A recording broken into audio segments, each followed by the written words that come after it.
Protecting air travelers became a priority, of course, after 9/11. So 10 years ago this month, the new Transportation Security Administration took over aviation security.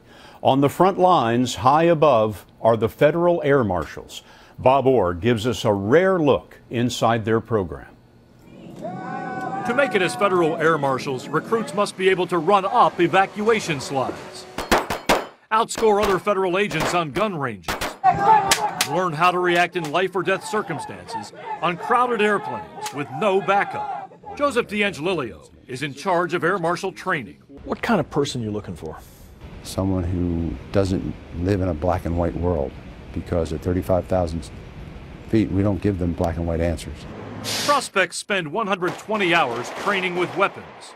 And as this tape provided by the Air Marshal shows, recruits endure a rigorous mix of martial arts and mental exercises. Shots fired! Shots fired! Since threats can emerge without warning, complacency is an enemy. The program was languishing before 9/11. On the day of the attacks, there were only 33 Federal Air Marshals. Now there are thousands. The exact number is classified. But in the past 2 years alone, 25 new classes have gone through this training facility. That I will support and defend the Constitution of the United States. The most recent graduates just got their badges from Homeland Security Secretary Janet Napolitano. Welcome aboard. Since the Federal Air Marshals are America's most secret federal police force, we cannot identify them.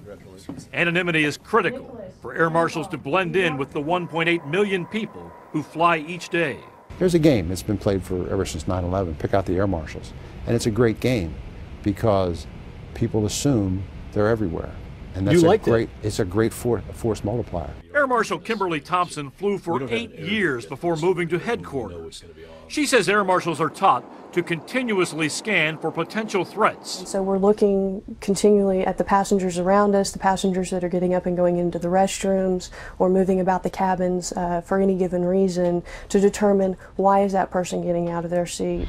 Despite the force buildup, Federal Air Marshals still cover just a fraction of the 30,000 daily flights in the U.S.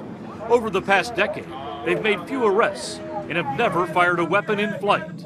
But Air Marshals cannot lower their guard, knowing that aviation remains the top target of terrorists. Bob Orr, CBS News, Atlantic City. The Air Marshal Service was formed during the Kennedy administration to stop hijackings to Cuba.